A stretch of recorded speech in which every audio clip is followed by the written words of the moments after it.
After viewing John Carpenter's film Assault on Precinct 13, independent film producer Irwin Yablans and financier Mustafa Akkad sought out John Carpenter to direct a film for them about a psychotic killer that stalked babysitters. Carpenter and his then-girlfriend Deborah Hill began drafting a story originally titled The Babysitter Murders, but Irwin Yablans suggested setting the movie on Halloween night and naming it Halloween instead. Mustafa Akkad agreed to put up $300,000 for the film's budget, but still had some concerns over John Carpenter's limited experience as a filmmaker. But John Carpenter told him the story verbally, in a suspenseful way, almost frame for frame. Carpenter also didn't want to take any fees. That showed he had confidence in the project. Carpenter received $10,000 for directing, writing, and composing the music, retaining rights to 10% of the film's profits. Carpenter hired Tommy Lee Wallace as production designer, art director, location scout, and co-editor. Wallace created the trademark mask worn by Michael Myers throughout the film from a Captain Kirk mask purchased for $1.98.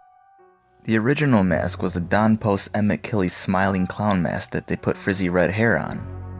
The other mask was a 1975 Captain James T. Kirk mask that was purchased for $1. It had the eyebrows and sideburns ripped off, the face was painted fish belly white, and the hair was spray painted brown, and the eyes were opened up more. They tested out the Kirk mask, and the crew decided that was much more creepy because it was emotionless. Anne Lockhart was John Carpenter's first choice for the role of Laurie Strode.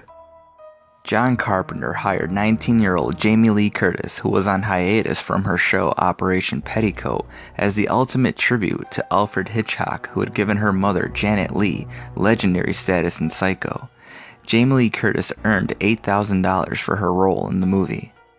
John Carpenter wrote the part for Linda for P.J. Soles after seeing her performance in Carrie from 1976.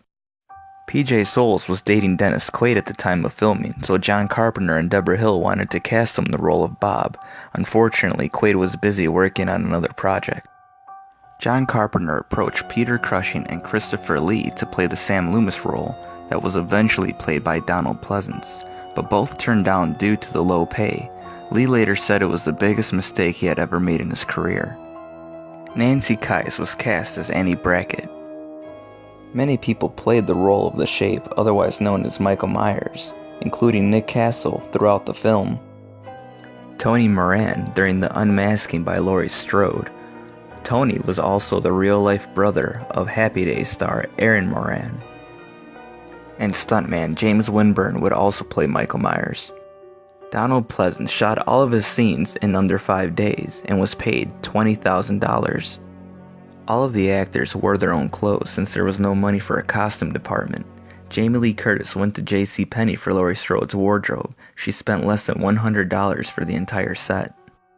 As the movie was actually shot in early spring in Southern California as opposed to Illinois in late October, the crew had to buy paper leaves from a decorator and paint them in the desired autumn colors, then scatter them in the filming locations. To save money, after a scene was filmed, the leaves were collected and reused. Halloween was shot in 20 days in the spring of 1978, and John Carpenter composed the score in 4 days. Halloween was shot in Los Angeles, Hollywood, and South Pasadena, California.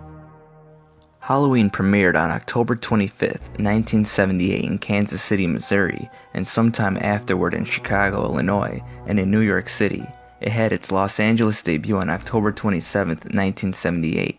It opened in Pittsburgh, Pennsylvania on November 22, 1978. The film grossed $47 million in the United States and an additional $23 million internationally, making the theatrical total $70 million. Although Halloween performed well with little advertising, relying mostly on word of mouth, many critics seemed uninterested or dismissive of the film. Years after its debut, Halloween enjoys a reputation as a classic and is considered by many as one of the best films of 1978. Halloween was voted the 5th scariest film of all time by Entertainment Weekly. With only a budget of $300,000, Halloween is one of the most successful independent films of all time. The film was nominated for a Saturn Award for Best Horror Film by the Academy of Science Fiction, Fantasy, and Horror Films in 1979, but lost to The Wicker Man. Halloween was released on VHS in 1978 and on DVD on July 31, 2002. and on Blu-ray on October 2nd, 2007. A documentary on the franchise was released on July 25th, 2006. I hope you've enjoyed this brief look on Halloween.